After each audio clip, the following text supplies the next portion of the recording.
Greetings and welcome to a brand new series on the channel called What the Skunt is Going On in Guyana. We will first be examining the elections that have been ongoing since March 2nd, 2020 and still haven't concluded up to today. We have a guest, Mr. Lenox Shuman, who will be giving us a quick recap on the elections drama. Mr. Lenox is the founder and presidential candidate of the Liberty and Justice Party and has been a first-person witness to everything that has unfolded up to this point. Mr. Lenox, how are you doing, sir? Mud, good afternoon. How are you doing? It's good to be on the show, man. Well, I'm doing alright. I'm a little bit exhausted. I'm a little bit tired. I'm good. Give me a quick summarized recap of what you've witnessed between March 2nd and today. So what I witnessed from March 2nd to now, it has been a blatant attempt at trying to steal a franchise, a blatant attempt at holding on to power. I think every single indicator that we have seen, the elections, by virtue of their actions, what the international community have seen, is that the APNU AFC have lost the election and lost it decisively. And they're going to go to the world's end at this point to try to deny the majority of Guyanese their franchise because they want to hold on to power. The APNU is claiming that PPP stormed GCOM's Region 4 office during the tallying process. You were in the room when this allegedly happened. What did you see? The premise or the argument that other political parties stormed GCOM and interrupted the Cong, those things they're absolutely false. The only person that would peddle that are a mischievous person. I was there. Not only was I there, the international observers were there. Many people were there. And I think you yourself would have posted a video showing what the storming was when Mr. Mingo came in and wanted to declare results without even going through a process. And there was no storming of GCOM. There was no storming of anything. What happened is all the political parties there, inclusive of the international observers, protested and said that there's nothing that we could see legitimate about this.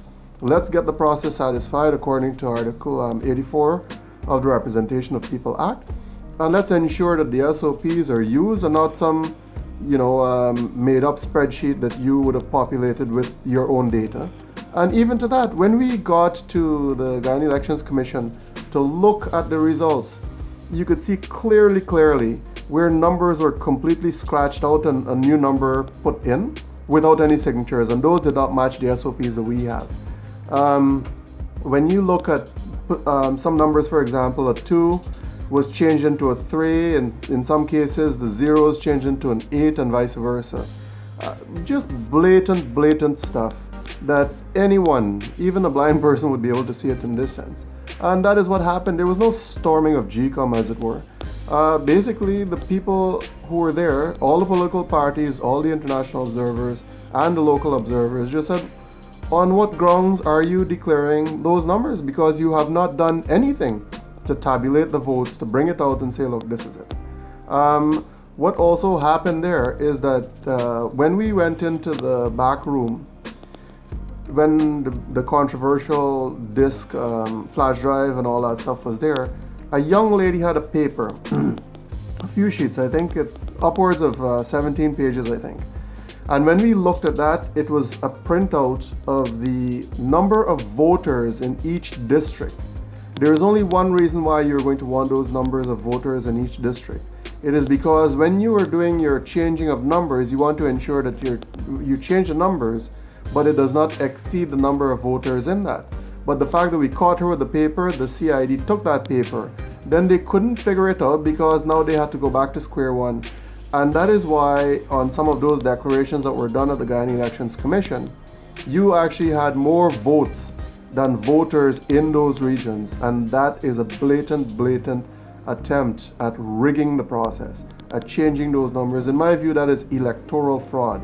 And I'm surprised that the Guyana Police Force put out a press release that says that they are acting with the utmost integrity and all these stuff, yet no one has attempted to investigate the Guyana Elections Commission or its officers for electoral fraud. Not a single police has lifted a finger to undertake that. Alright, let's jump to the part when Mingo declared the second set of fake results for Region 4. At that point, it was clear that the incumbent is willing to stoop to any level to succeed in the rig without shame. Do you think they will ever willingly give up power? What do you see as the most likely outcome of these elections given all that you've witnessed thus far? Well, when Mr. Mingo made his second declaration, I was not there because I was just disgusted at the whole thing. But I was made to understand that he made his declaration even though the numbers that he used were contrary to the court's ruling, to Madam Chief Justice's ruling, because what he did when he went back after that ruling, even though a mandamus was issued, he went straight back to the same numbers that he had extracted from those from the spreadsheets and continued on from there, even though those numbers were thrown out by the court. And when he made that second declaration, it was pretty much picking up exactly from where he started to rig and just finishing off the job. Whether or not they are willing to cede power, that is a very interesting question. But as it is right now, I'm going to tell you that if they do not, legitimize this process through a recount, they are going to feel the sanctions not only from the US and Canada but also the UK. Guyana stands a very good chance of being kicked out and not being recognized in international forums and stuff like that, and trading blocs, which we are part of. What that also does for us is that it cuts off any access to financing that we may request. I think Mr. Jordan had asked the World Bank for $5 million and they said no. That is only the start. You're not going to get money until a legitimate government is in place. The oil revenues that are there, they will not be released because you need a legitimate government in place. The fact that Norway has said we are not going to give you a cent until a legitimate government is in place, that is it. So what you have is just a cabal, if I were to use Mr. Jagdeo's words, of people who want to hold on to power at the detriment of the country. That is what is happening right now. They don't want to let go of that power. They're going to hold on to it. And once again, you have to recognize that we have a pandemic in our borders. And how do I see this unfolding?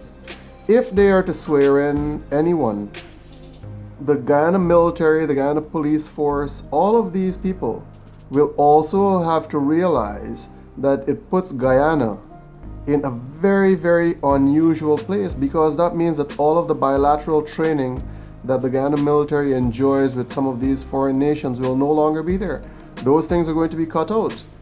You cannot go and participate in training, so it reduces Guyana's ability to defend this country. Now, what I find very, very preposterous was Mr. Nagamutu penning an article or penning a letter under his My Turn column in the Guyana Chronicle, where he said that, we are attacking sovereignty in this country. We are not attacking, we are trying to uphold sovereignty in this country. Sovereignty in this country, the Constitution under Article 9 says that sovereignty belongs to the people and they exercise it through their elected representatives. Now, if we cannot have those elected representatives being recognized by the people exercising that franchise, essentially what you have is the cabal denying this country its sovereignty. You are infringing on the sovereignty of the people and the nation. And those are issues. How do I see this unfolding?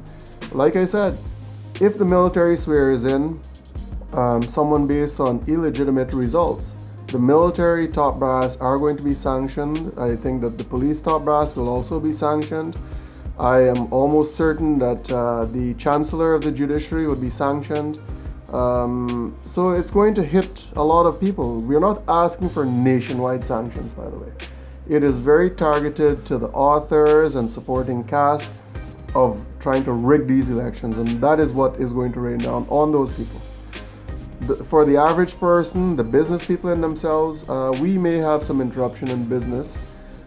Take for example, if I am sanctioned as a so-called minister, or let's say a party in this rigged process, and I have money at Republic Bank, and then I go there and I try to withdraw that money, and if Republic Bank gives me that money, then Republic Bank now becomes a sanctioned entity and it would cease them from doing business.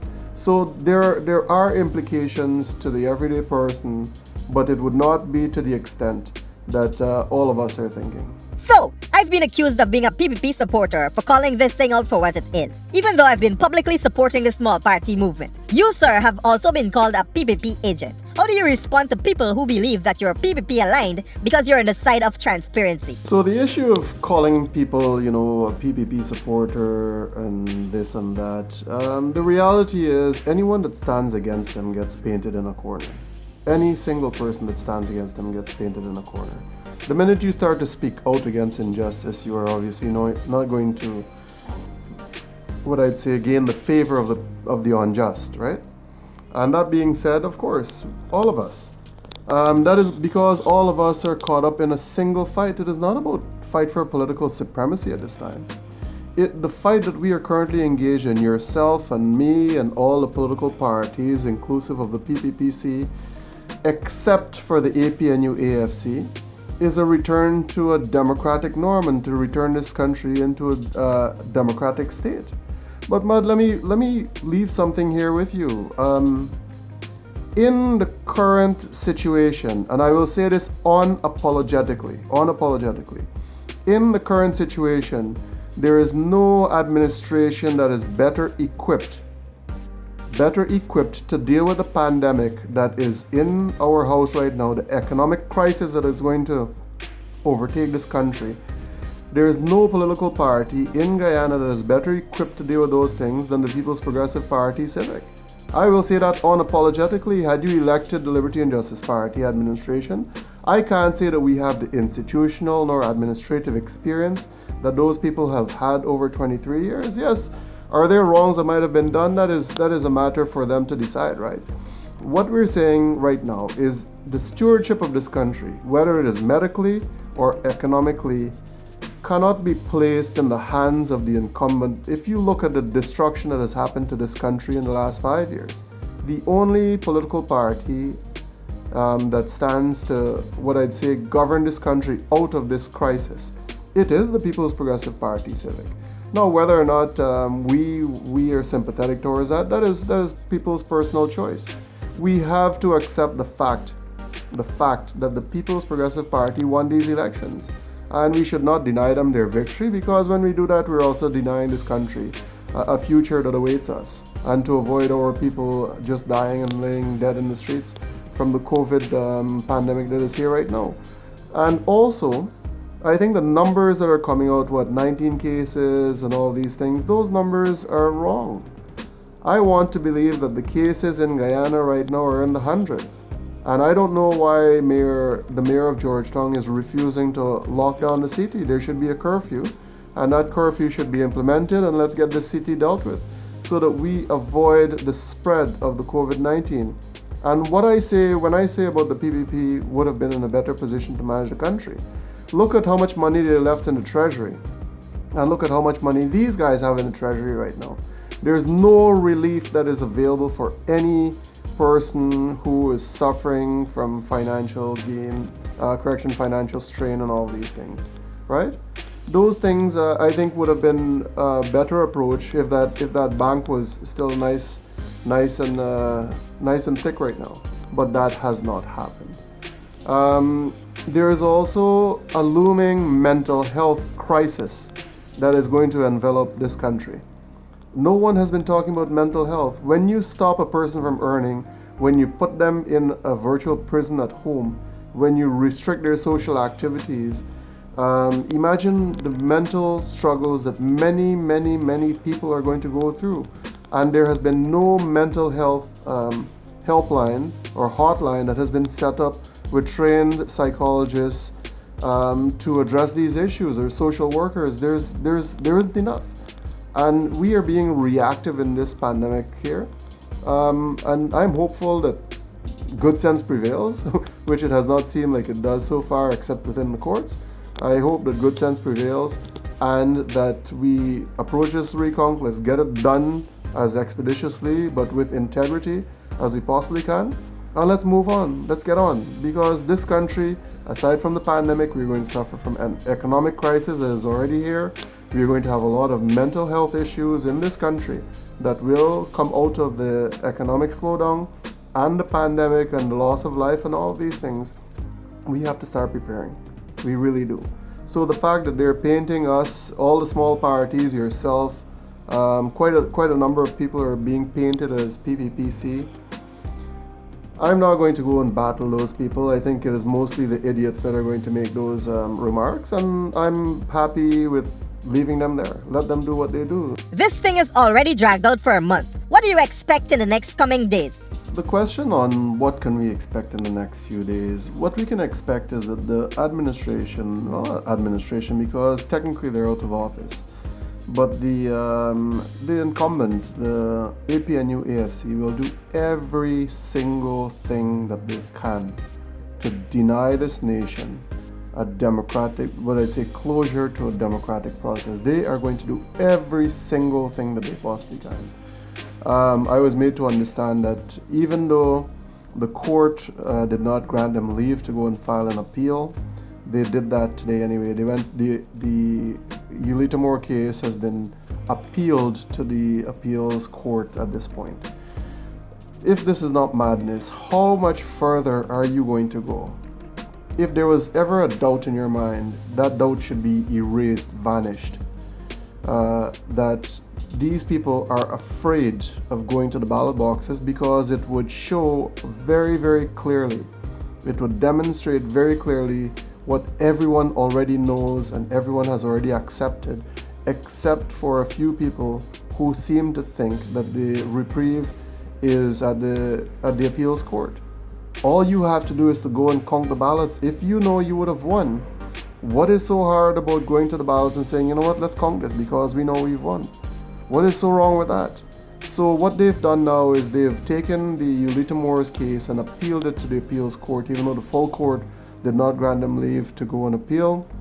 And they said that the possibility of success are too far, well, it's non-existent pretty much. So now it would be interesting to see what kind of sympathy they're going to find at the appeals court. And they're going to do, once again, every single thing that they can to try to frustrate this nation. And meanwhile, we have a pandemic and an economic crisis on our hands. And this is what they're after they're after power to continue to see this country in this state. I'm flabbergasted. I have no words left to describe what these guys are doing. As you may know, I have my ears to the ground, and I know a lot of APNU supporters will never accept Irfan Ali as their president and are willing to run the streets red if he's ever sworn in. On one hand, we have the threat of international isolation if Granger is sworn in with unverified results, and on the other hand, if the ballots are recounted and Ali emerges the winner, we have the threat of violence in the street. How do we move forward, especially in this COVID-19 environment? Many people may not want Irfan Ali, but who are these many people really? The fact of the matter is that in the democratic process, Mr. Irfan Ali has won these elections. Whether we choose to accept him or not, or whether anyone chooses to accept him or not, that is not a question that we are given the latitude nor the opportunity to ask right now, because the election results have clearly demonstrated that the majority of Guyanese want him as the president. Now, why would it seem so unfair to deny someone their victory, to deny someone what they have legitimately won? The issue about people not recognizing him as the president and wanting to paint the streets red before that happens. I anticipate that before any of these things overtake this country, that the Guyana police force and the military would be supportive of the process and ensure that those things don't happen. But once again, it is not a question that we have to ask right now. The elections are concluded. The majority of Guyanese have voted for the PPPC to be in office. And we simply have to accept that the democratic process has given us a government, and we cannot deny them that at this point. On one hand, if you swear Granger in, yes, there are sanctions. On the other side, if you swear Mr. Ali in. But once again, who are these people who are pushing these things about violence and all these things? I know that there is a lot of anger in this country, absolutely. But violence is not the way out of it. Violence is not the way out of it. Look at what's happening to our brothers and sisters, right? COVID is going to overtake this country. Do you think that we have really the kind of latitude to be addressing post-electoral violence in this country in light of the pandemic that is happening right now? I hope that better sense prevails and that we see a way out of this where that democratic process, once again, comes to a legitimate conclusion with results that have the integrity, that will enjoy international support, that would see the conclusion of the democratic process in Guyana. And what else can we do? We could talk to our friends, talk to our neighbors, brothers and sisters, and ensure that we do our part to not see violence in Guyana. We cannot afford it as a nation right now. I know you've sacrificed a lot to enter politics in Guyana. You gave up your Canadian citizenship, and judging from that bile on your nose bridge, the mosquitoes probably sucking you dry too. I would like to thank you for returning to assist in the development of Guyana. Before we boom out, is there anything you would like to leave with the audience? I will take every possible reasonable measure to ensure that this country goes on the right path. And I will work assiduously to ensure that the people of this country are taken care of. For the people who are out there, especially the frontline workers, the doctors, I know that you're doing a tremendous amount of work. I know that maybe the Ministry of Public Health has not done enough for you. Take, for example, there are cases where people with asthma or people with pre-existing conditions are still exposed to people with COVID-19. It is time that we started to find a way to take care of our frontline workers so that they could take care of the rest of the people. If we cannot get that part right, then I would say that the country is going to start crumbling. All of the medical system will start crumbling before us. Practice good social distancing. Right now, I am living in a, what I'd say, somewhat socially distanced from many things. Yes, I have to venture out, I have to go and eat because I don't have a kitchen. But that is about the extent. And every now and again when I go down and I see people, or when we have our civic duty to defend democracy, I take every precaution that I possibly can, and I would advise every single person to do that. Once again, I'm so disappointed that the mayor has not taken an approach to secure this city a little bit more, but we are to live with those decisions, and we are hopeful that the madness that is coming out of these elections, that we will have an opportunity to fix the machinery that addresses our democracy going forward. Let's get this process concluded. Mr. Granger, I know you're out there somewhere. If you're listening, please, as Major General Joe Singh said, call off the dogs of war and let's get this country back on track, please, sir. I look forward to that. Thank you. Thank you for spending some time with us, Mr. Lenox, and good luck moving forward. Yo, that's it for this episode of What the Skunt is Going On in Guyana. Subscribe and stay updated. And give this video a like if you've made it this far. My name is Mudwata. Boom out! Guyana turn up the bass and treble. Said enough of them attack, but them not ready for the rebel. Man, a real rude boy and them can dip on my level. When me come through, best believe me have my eyes special.